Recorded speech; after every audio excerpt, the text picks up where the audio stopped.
Je suis content parce que c'est pas la saison, on savait pas jusqu'à quand ça allait durer, que le Real Madrid allait tenir au coude à coude avec le Barça. On se disait bon, 4 points d'avance, mais on sait jamais. Le Classico a fait que bon, ça y est, c'était presque plié. Mais il fallait le confirmer, ce trophée. Il fallait confirmer le titre en Liga et du coup confirmer la grosse saison du Barça avec 3 titres sur le plan national. Malheureusement, la Ligue des Champions est passée par là. C'était pas un gros match aujourd'hui, mais j'ai pas envie de vous mentir, c'est parce que j'avais envie de voir un gros Barça aujourd'hui. On savait qu'un match là-bas, l'Espagnol-Barcelone, c'était un match difficile. Il fallait juste aller là-bas, prendre les 3 points, valider le trophée, célébrer tranquille et ensuite envoyer des joueurs au repos qui ont fait une grosse saison. Ça a été même un mauvais Barça sur la première mi-temps notamment. Je ne sais pas si c'était l'enjeu parce que aller confirmer un trophée, c'est toujours difficile. En plus, comme par hasard, encore une fois, une année de plus, ça tombe où? Là-bas, Espagnol-Barcelone. Pas évident, donc il fallait être sérieux. Il y a des joueurs qui n'ont pas été au niveau, je pense notamment à Lewandowski. On va parler un petit peu de tout ça juste avant de commencer. Si vous voulez suivre votre équipe préférée de 0 au stade dans ce derby contre l'Espagnol Barcelone, c'est la totale, hein. Ils gagnent contre l'autre Barcelone, à l'extérieur, dans une Liga totalement méritée. Il y a rien à dire, il n'y a pas de débat. Ils prennent la Liga, la Supercoupe d'Espagne et la Copa. Donc globalement, ils auront été les maîtres de l'Espagne, de ce football espagnol cette saison. C'est totalement mérité, les gars. Bravo à vous. Bon appétit, chin chin, ce que vous voulez. Mais franchement, là, j'ai envie de revenir surtout sur un truc dans cette vidéo. Vous êtes supporter du Barça peut-être, vous allez faire la fête et tout, voilà, mais moi je suis là pour discuter, je suis là pour analyser, et je suis obligé de revenir sur quelque chose. Je l'ai évoqué directement sur Instagram, en story, j'ai mis le but, Lamine Yamal, les gars, alors je suis obligé à chaque fois, on pourrait faire une compilation, à chaque fois je dis Lamine Yamal, Lamine Yamal, Lamine Yamal. Les gars, j'ai plus les mots pour ce mec. J'ai plus les mots pour ce mec. Le but qu'il met, là normalement le match d'aujourd'hui, Barcelone, ils te font 0-0, un partout. Un match, tu vois le Barça là, ça y est, il en reste 3 matchs. Tu sentais que le match il était un peu endormi pendant un bon moment. L'Espagnol Barcelone qui ont joué le jeu, hein. Vraiment ils ont fait un match sérieux et tout, c'était pas du tout... on était sur un match sérieux de leur part. Et pourtant, dans un match comme ça, où tu sens que ça finit sur un nul ou sur un but à la dernière seconde, et ben ça me rappelle un petit peu ce que faisait Messi au Barça. Dans les matchs où tout le monde dormait, il suffisait une chose, faire la passe à Lamine Yamal, et quand il avait envie, parce qu'un match comme ça, franchement, pour moi, un match comme ça, Lamine Yamal, alors c'est la fin de saison, mais c'est même pas le Lamine Yamal à 100%, et t'as l'impression que les adversaires, en fait, sont nuls avec lui, ou qu'ils font presque exprès, des fois, quoi. Il n'a pas besoin d'accélérer de fou et tout. La marge de différence de niveau, alors que le mec a 17 ans aujourd'hui, il a 17 ans, enfin il l'a pas eu aujourd'hui, vous me comprenez, mais... Et il est là, tu lui fais une passe, et en fait il a envie de faire la diff, et il va la faire. Mais il y a des manières de faire des différences. Déjà quand je le vois marquer certains buts contre le Real, contre Courtois et tout, je me dis c'est Courtois au cage. En fait, un joueur, quand il est vraiment différent des autres, c'est quand tu as l'impression que c'est pas dur, que c'est facile, ou que les autres sont mauvais, nuls. Mais quand on a Courtois, par exemple, je prends un exemple, quand t'as Courtois dans les cages, quand t'as des... Mais tu vas pas dire Courtois il est nul. Non. Et en fait, il te met le ballon presque là où il veut, une touche de balle.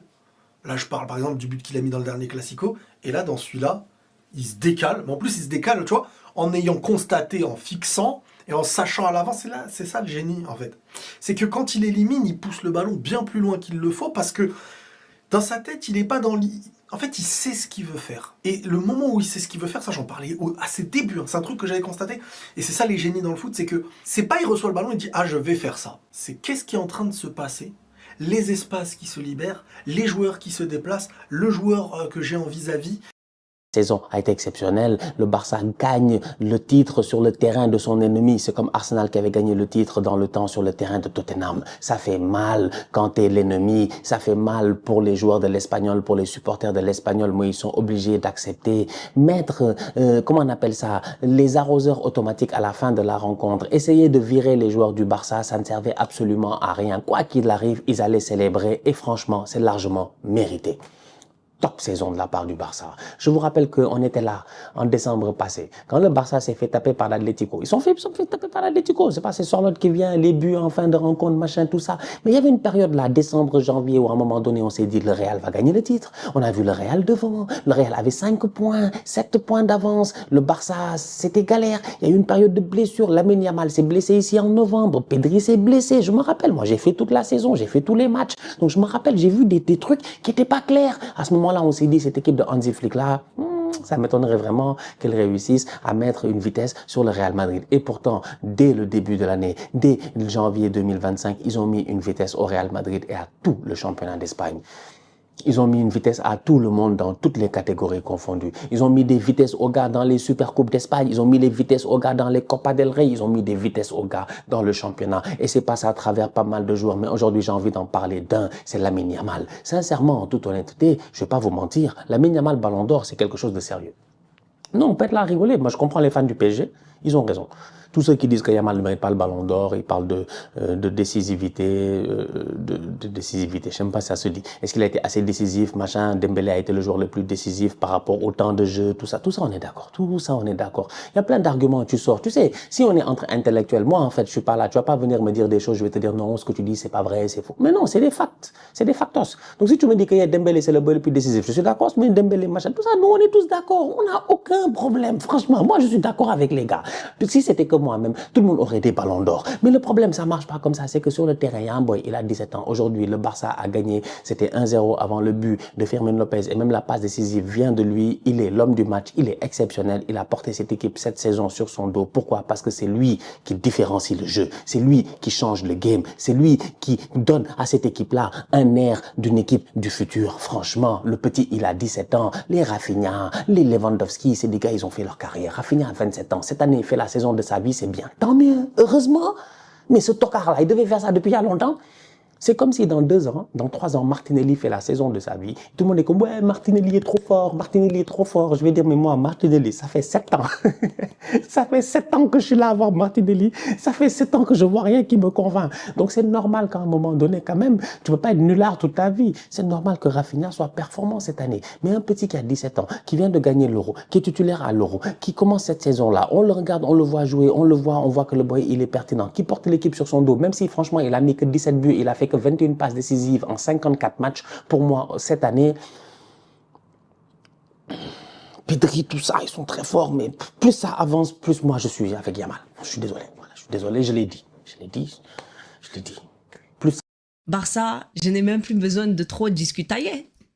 Barça, je n'ai même plus besoin de trop discutailler. Vous êtes venu montrer que champion d'Espagne, là. Hein? Quand tu additionnes les points, mathématiquement, tout ça, là, c'est déposé ici pour vous. À 2 matchs de la fin de la Liga. En tout cas, vous avez prouvé, vous avez posé les affaires ici. Moi-même, je souris, là. Mon sourire est bloqué, hein. Faut pas voir ça comme ça, hein. En vrai, je suis contente pour vous, mais mon sourire est bloqué. Mon sourire me fait mal. Faut mettre ça en évidence. Mon sourire me fait mal, mais j'apprécie le travail, l'effort, l'acharnement, les performances, la créativité, la personnalité de l'équipe, les joueurs aussi, les talentueux, les princes Yamal comme ça. Lui-même, il fait mal. Oh, il y a les Pedri, Rafinha, les João, les Frankie de Jong, les tout ça. Non, mais la concentration du coach aussi. Non, vraiment. Ici, on applaudit seulement. Quand c'est bon, c'est bon. C'est tout. Les résultats sont là. Vous avez montré, vous avez plus que prouvé que vous étiez dans la concentration depuis le début de cette saison. Moi, j'ai dit quoi? Qu'est-ce que vous voulez que je dise? À part bravo, félicitations. Non, vraiment, il y a des belles choses. J'ai vu des belles choses avec vous aussi dans votre équipe. Là, tu déposes seulement les faits, les choses, les bonnes choses. Barcelone, les amis, une victoire qui leur donne le titre. C'est définitivement terminé. Le FC Barcelone est champion d'Espagne. Jusqu'à la dernière minute du match face à Mallorca, les amis, il y a certains Madrilènes qui avaient de l'espoir. Personnellement, moi, l'espoir, là, je vous ai dit, c'est pas mon truc. Il y a certains qui pensaient vraiment que le Barça allait perdre ce match-là d'aujourd'hui. On peut dire qu'ils sont pas passés loin de la défaite. Parce que vu comment ils ont joué aujourd'hui, surtout en première mi-temps, là, ils jouaient d'une manière vraiment molle. On dirait qu'ils n'avaient pas envie d'être champions. Mais comme ils le font d'habitude, ils commencent toujours mal et à la fin, ils gagnent. Voilà, le Barça est champion grâce à un but de Lamine Yamal encore une fois. Le gars, il est décisif. C'est lui qui offre ce titre au FC Barcelone, les amis. Et c'est le FC Barcelone de Lamine Yamal. Buteur sur le premier but du FC Barcelone et le deuxième but marqué par un Fermín López qui est toujours décisif quand il rentre en jeu. Au Classico, c'était pareil. Le gars, il est rentré en jeu et il était décisif. Malheureusement pour lui, le but a été refusé. Vraiment là, mes chers Barcelonais, je ne peux que vous féliciter. Vous m'avez régalé cette saison. Malgré que, voilà, je sois madrilène. Mais le fait que je sois madrilène n'empêche pas de vous féliciter. Le fait que je sois madrilène n'empêche pas de reconnaître le football. Et c'est vous qui avez montré le beau football cette année. Cette saison, personne n'était au-dessus du FC Barcelone en Espagne et même dans le monde. Comme je vous ai dit dans mes précédents débriefs, si l'Inter a battu le FC Barcelone en Ligue des Champions, s'ils ont réussi à éliminer cette équipe du FC Barcelone là, c'est parce qu'ils avaient beaucoup plus de niaque. Et surtout parce qu'ils avaient beaucoup plus de chance sur ce coup-là. Sinon, cette équipe du FC Barcelone que j'ai vue depuis l'arrivée d'Hansi Flick, les amis, depuis le premier match du FC Barcelone en Liga, comment ne pas reconnaître que c'est la meilleure équipe au monde tout simplement. Collectivement parlant, ils sont supérieurs à tout le monde. Il n'y a que le Paris Saint-Germain qui se rapproche d'eux. Individuellement parlant, ils sont beaucoup plus beaux à voir qu'ailleurs. Tade Pedri, Lamine Yamal, Rafinha, qui était vraiment bouillant en début de saison. Frankie de Jong, Cubarsí, même en défense, les amis, ils étaient beaux à voir. Je parle bien du début de saison. Quand ils ont commencé à nous traumatiser avec leur piège du hors-jeu, l'histoire, elle est vraiment belle, les amis. Qui aurait cru? L'an dernier, le Real Madrid, on a fait le triplé, on les a malaxés dans tous les sens. Et cette année, c'était à leur tour de faire la même chose. Donc, il n'y a pas de rancune, les amis. Félicitations à vous. Et vous savez, c'est quoi le plus fou? C'est que le FC Barcelone, je parie à 100% qu'en début de saison, ils avaient même pas pour objectif de faire le triplé. Même aller en finale ou demi-finale de Ligue des Champions, ils n'avaient pas pour objectif de faire ça. Mais tellement Hansi Flick a changé les choses, tellement il a transformé cette équipe du FC Barcelone là, on les voyait tous aller faire le triplé, voire même le quadruplé. Ils ont réussi à faire le triplé. Malheureusement, en Ligue des Champions, ça l'a pas fait. Mais franchement, les gars, chapeau à Hansi Flick. Le travail qu'il a fait avec cette équipe là, les amis, personne n'y croyait. Et bien importante puisque le Barça est ce soir officiellement champion d'Espagne et c'est totalement mérité. Une saison exceptionnelle, le Barça n'a perdu que 4 points depuis le mois de décembre en Liga. Seulement 4 points qui ont été abandonnés par le Barça contre Getafe et contre le Betis. Chapeau, messieurs, le Barça a tout pris, Liga, Coupe du Roi, Super Coupe d'Espagne, tu as fait une saison qui a été extraordinaire et tu fais demi-finale de Ligue des Champions à 2 doigts de rejoindre la finale. Cette saison du FC Barcelone a été exceptionnelle et je vous le dis, c'est une saison bien plus que réussie pour le Barça. Parce que certains vont parler de l'élimination contre l'Inter, mais si on vous avait dit au début de saison que le Barça allait remporter la Liga, la Super Coupe d'Espagne, la Coupe du Roi et faire demi-finale de Champions League, tout le monde aurait signé. Maintenant, c'est vrai qu'il y a de la déception parce que le Barça était capable de tout prendre tout court. Le Barça était capable de tout prendre cette saison. Ça a été un Barça qui a été hors du commun, un Barça qui a été hors norme. Mais vous pouvez être fiers de cette équipe parce que cette équipe a régalé le monde. Ils nous ont régalé. C'était un kiff de regarder les matchs du Barça cette saison.